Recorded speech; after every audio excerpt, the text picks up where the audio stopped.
6월 마지막 주 로포커스 주요 뉴스입니다.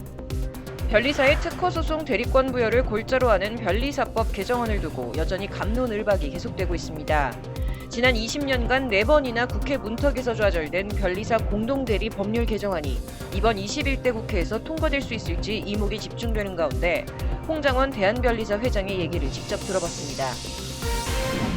드디어 지난 28일부터 만나이 통일법이 본격 시행되며 법령과 공문서 등 전반적인 부분에 만나이가 적용될 예정입니다. 다만 일부 제도에선 만나이 통일법이 제외됐는데 어떤 부분들이 무슨 이유로 예외로 빠졌는지, 또한 법제처가 이를 보완하기 위해 후속으로 준비 중인 대책들엔 무엇이 있는지 알아봤습니다.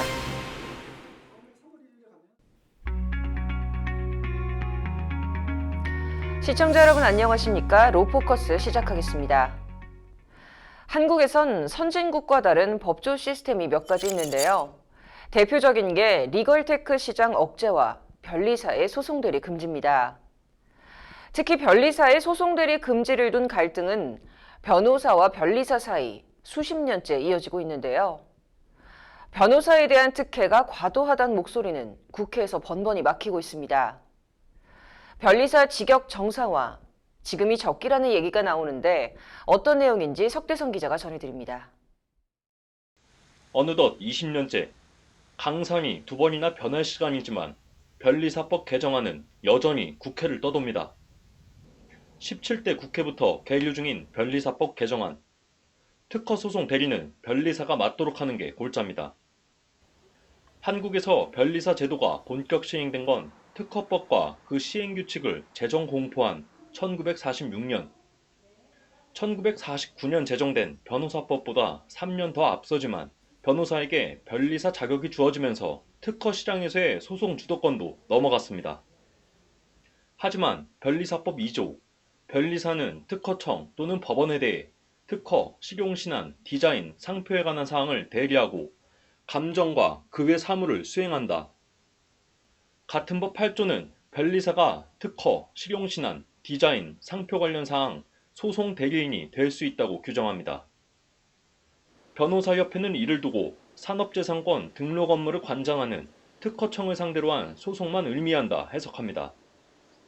특허청과 특허심판원 결정에 대한 소송은 대리할 수 있지만 소송 당사자가 경제적 이익을 다투는 특허 침해 소송은 대리할 수 없다는 겁니다.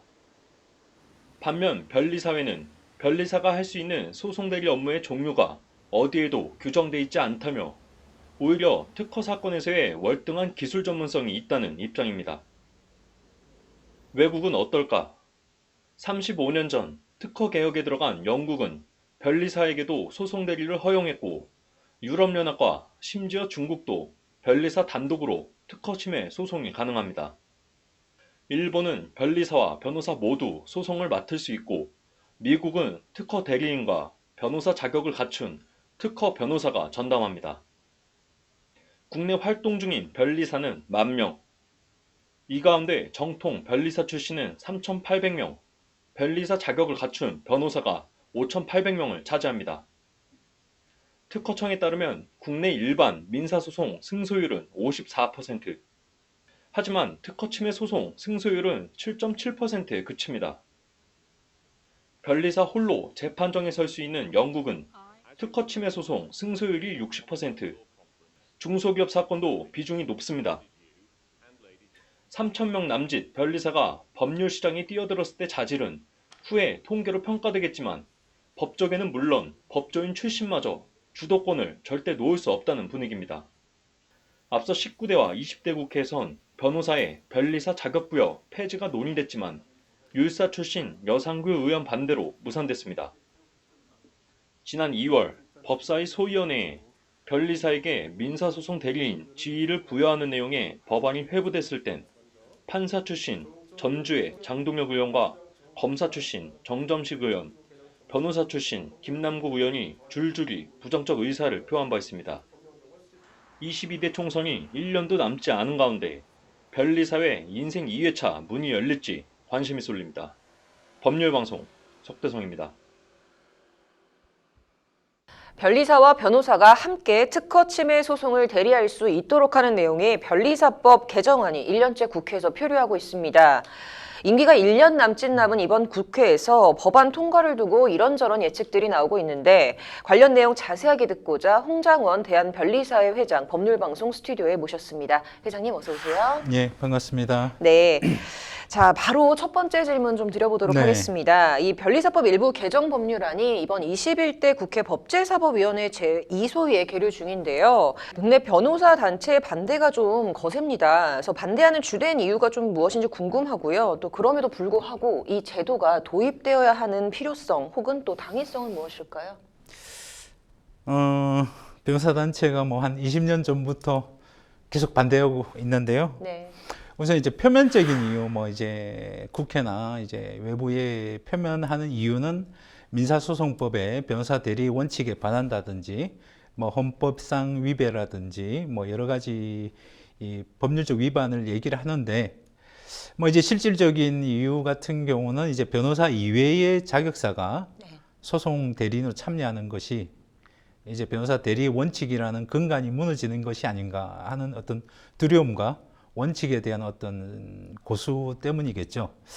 근데 뭐 이제 시대도 변했고 저희 이제 변리사들이나 기업들이 요구하는 거는 특허 소송이라는 특수성, 그다음에 첨단 기술에 대한 어떤 발전이나 보호 측면에서 변리사들이 참여가 필요하다는 것이거든요.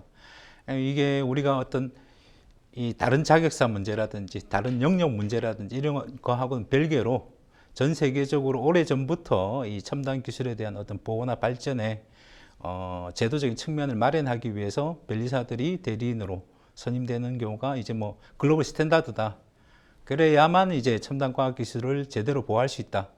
이런 당위성 때문에 추진한다고 보시면 됩니다. 네, 아무리 이게 소비자 선택을 전제한 변리사 대리라고 하더라도 이 소송 대리인이 좀 늘어나는 셈일 것 같은데요. 의뢰인 입장에서는 사실 부담해야 되는 대리인 비용이 좀 더 늘어나지 않나라는 생각도 듭니다. 이제 한 명이 변호사 한 명만 하다가 네. 변리사가 한 명이 추가가 되면 당연히 비용이 1+1은 2가 아니냐라는 이제 논리가 있을 수 있는데 실제로 현장에서는 그렇지 않다라고 말씀드릴 수 있는 것이 네. 일단은 우리 특허 침해 소송을 수행할 수 있는 이 로펌은 굉장히 제한적이기 때문에 어떤 독과점에 의한 가격 상승이나 비용 부담이 굉장히 크다라고 볼 수 있고 또 한편으로는 이미 많은 특허 침해 소송 사건에서 의뢰인들은 변호사 이외에 변리사도 선임을 하고 있단 말이죠. 네. 자문이나 감정의 역할로서. 그렇다면 이미 비용을 부담하고 있기 때문에 실제로 이 소송 대리인이 공동으로 된다 하더라도 크게 부담이 안 될 거다라고 예측을 하는 거고요. 네, 예. 비용은 좀 문제가 되지 않는다라고 예. 말씀을 해주셨고요. 그렇다면은 조금 해외 사례 이제 조금 언급을 해주셨지만 좀 궁금해지는데 네. 이제 마침에 뭐 이번 달부터 이제 유럽에서는 통합 특허 법원을 또 개원을 하고 변리사 단독 소송 대리도 가능하게 됐다고 알고 있습니다. 이 유럽이 변리사 소송 대리에 적극적으로 나서게 된 배경 그리고 뭐 이제 유럽이나 뭐 또 다 일본도 얘기를 해주셨는데 다른 나라 뭐 소송 대리 제도는 어떻게 돼 있는지 설명 좀 부탁드릴게요. 뭐 굉장히 복잡한데요. 네. 전국적으로 이제 변리사들이 소송 대리인이 될 수 있게 네. 특허나 이제 기술 보호 관련해 가지고 그 제도는 영국에서 한 30년 전부터 논의가 돼서 도입이 된 거고 네. 그 부분이 이제 일본에도 이제 전수가 돼서 일본도 20년 전부터 시작하고 있고 네. 뭐 중국도 오래전부터 하고 있고 그런 역량에서 유럽 국가들 독일이나 프랑스나 그 이외의 주요한 국가들이 이제 합의를 해서 올해부터는 유럽 EU 유럽 통합 특허 법원이 출범하면서 변리사들이 대리인으로 참여하게 된 것인데 네. 거기에 이제 역사적인 배경이 있겠지만은 가장 중요한 포인트는 영국의 기업협회, 그러니까 유럽의 중요한 IP 페더레이션이라는 기업협회에서 우리들의 기술보, 기술 중심의 이 중소기업들을 보호하기 위해서는 변리사 선임이 필수적이다. 네. 이렇게 이제 요청을 한 게 많이 반영된 것이거든요. 그러니까 우리가 기술이나 특허에 대한 어떤 이 워낙 복잡해지고 다양해지다 보니 네. 실제로 판사도 법률 판사가 할 수 있겠냐라는 부분에서 네. 기술 판사 제도가 도입이 돼서 네. 실제로 판사의 60명 중에 기술 판사가 오히려 70% 이상이 기술 판사가 도입이 되었거든요. 네. 그러니까 기술이 독창적이냐 진보적이냐 이 부분은 기술 판사가 판단을 하는 거고 뭐 법률적인 리걸 이슈가 있으면 리걸 판사가 하는 거고 이런 식으로 가장 굉장히 합리적으로 됐고 그럼 재판부뿐만 아니라 대리인 제도도 바꿔야 되겠다고 생각에 기술이나 특허에 대해서는 변리사가 나와서 변론을 하는 거고 네. 아주 굉장히 크리티컬한 법률 이슈가 있으면 변호사들이 나와서 하는 거고 합리적이잖아요. 그래서 유럽의 이 통합특허법원은 이제 결국엔 글로벌 스탠다드가 되었다 이렇게 보셔야 되고, 이미 우리나라는 과거 지금 영국이나 일본이나 다른 경쟁 국가에 비해서 30년째 안 되고 있다. 뭐 그렇게 보시면 되겠습니다. 네. 자, 마지막 질문입니다. 이제 정부와 국회 그리고 국민께 좀 드리고 싶은 말씀이 있다면 한 말씀 부탁드릴게요.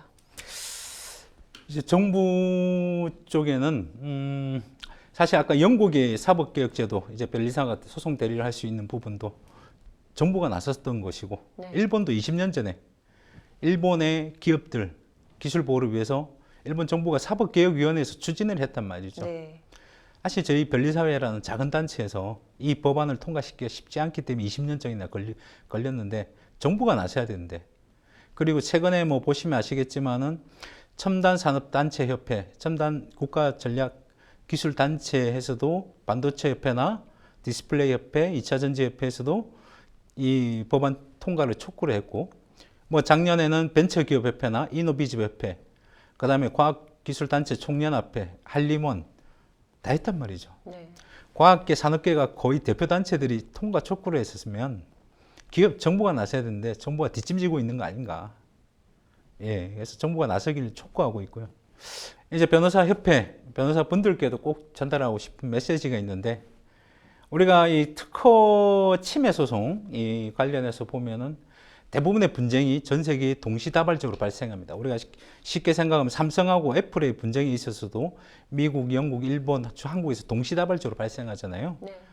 근데 그 주요 국가에 가면 다 대부분이 변리사와 변호사가 팀을 이루어가지고 대응을 한단 말이죠. 네. 법정에 나가서도 같이 나가서 변론을 하고, 그게 이제 글로벌 스탠다드고 아주 효율적인 시스템인데, 대한민국만 이렇게 변리사가 이렇게 직역 다툼이나 이런 식으로 오해가 되고 있고, 네. 법정에는 결국에 변호사만 나가서 제대로 진술이 못 되는 상황도 발생하고 있고, 우리 대한민국만 이렇게 뒤처지면 안 된다.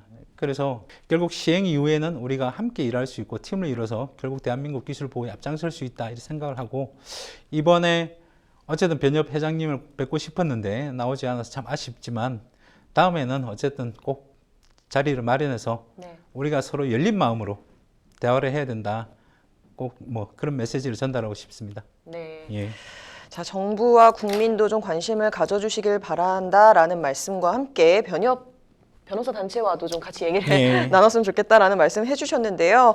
저도 이번 대담에 좀 변호사협회 같이 했으면 좋았겠다라는 생각도 들고 저희가 참여 요청을 드렸었지만 불발이 돼서 좀 아쉽습니다. 이번 21대 국회에서는 좀 새로운 변화가 나타날지 저희도 관심 갖고 지켜보도록 하겠습니다. 네, 오늘 계속. 나와주셔서 다시 한번 감사드립니다. 네, 계속 관심 부탁드리겠습니다. 네. 감사합니다.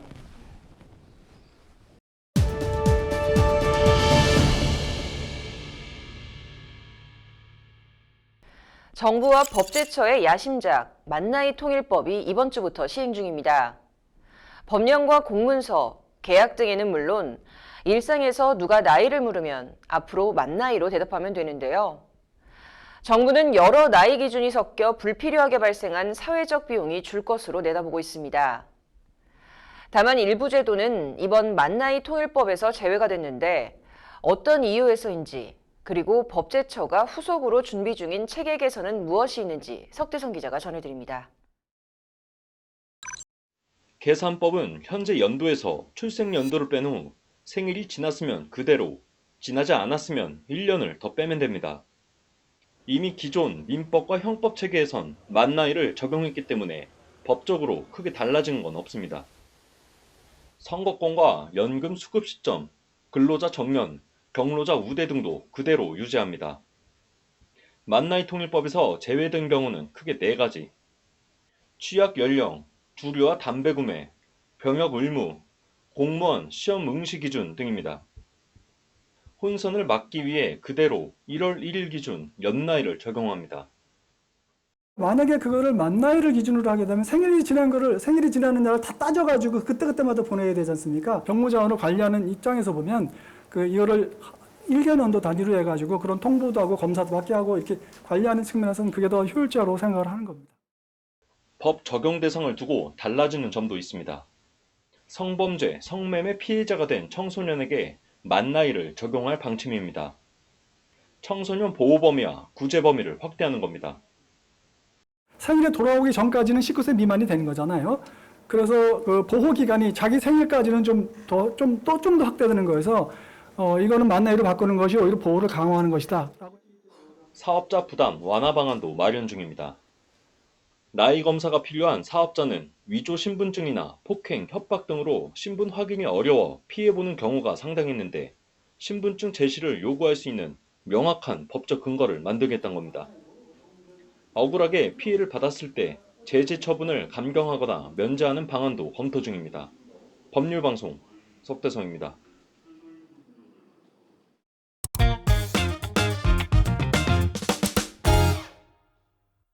전문가가 말해주는 돈 되는 법. 혹시 차명주주라고 들어보셨나요? 회사나 기업 관련 드라마나 영화 속에서 자주 등장하는 주제인데요. 법인을 가지고 있는 사람은 대표이사가 아니라 주주들입니다. 그런데 주식을 실제 소유하고 있는 이 주주와 명의상 소유가 다른 것을 차명주주라고 하는데요.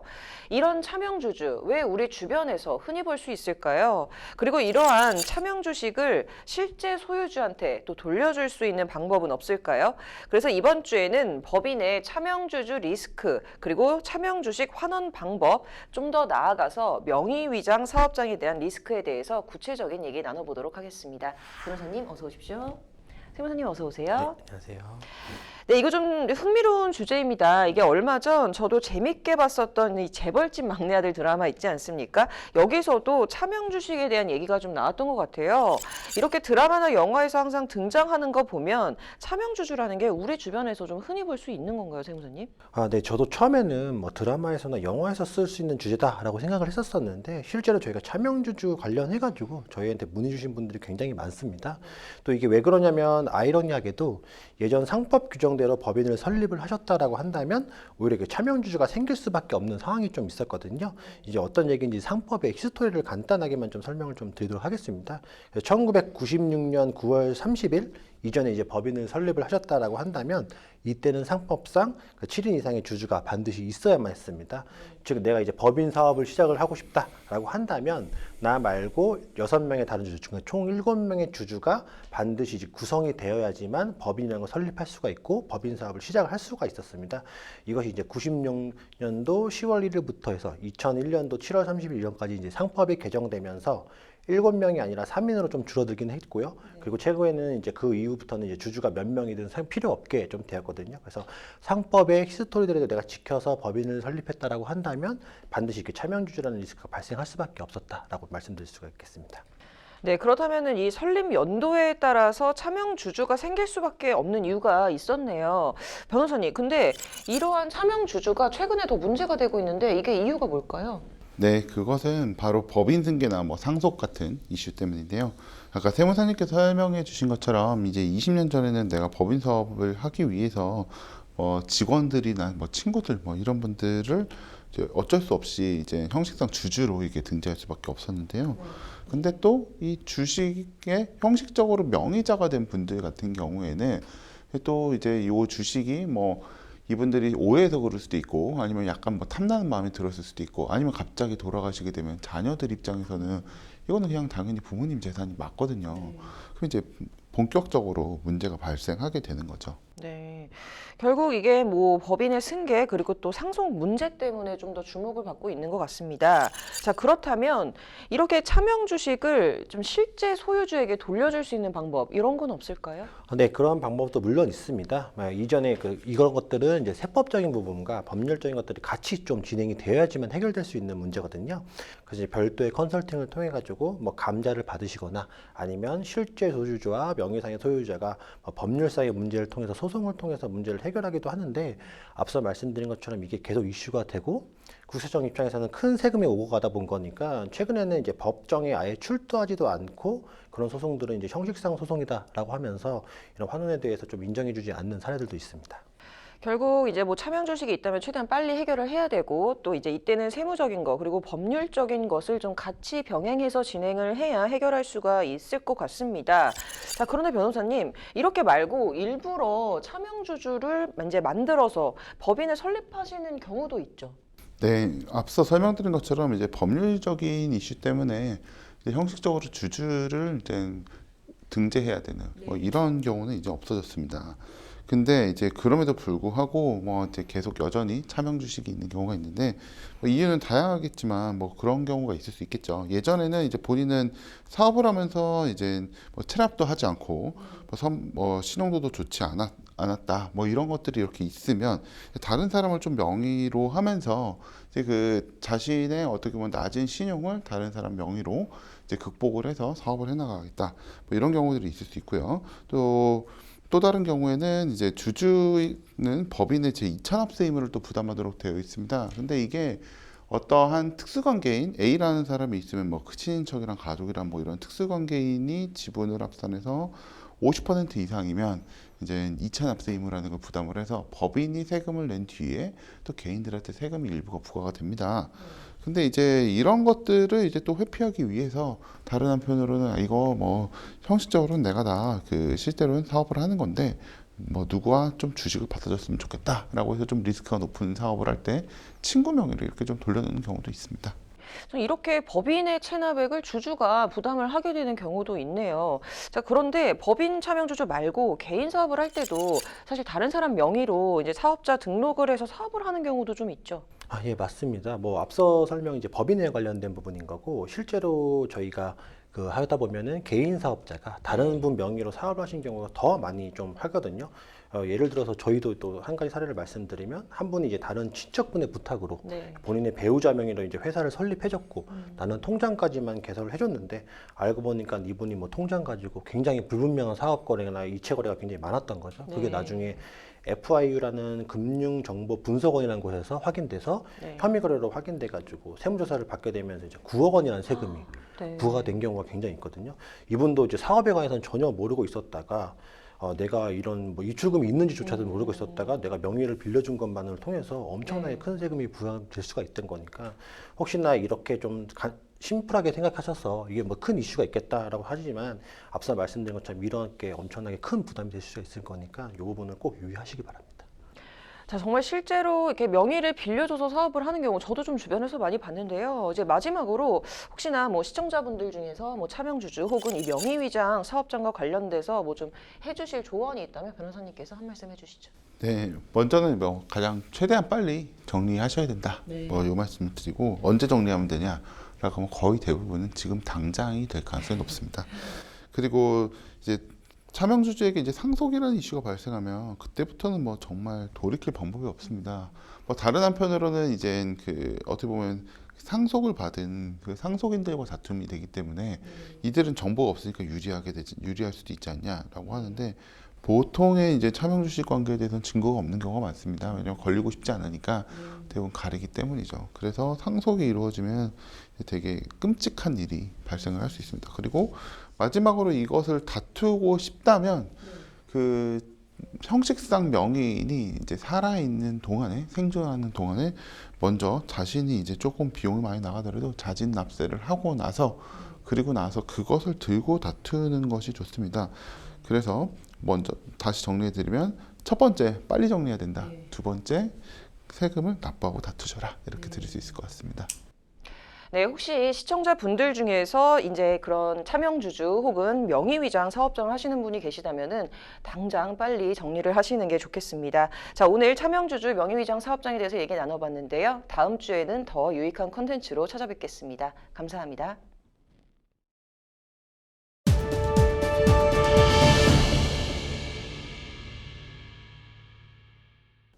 이번 주 로포커스 여기까지입니다. 시청해주셔서 고맙습니다.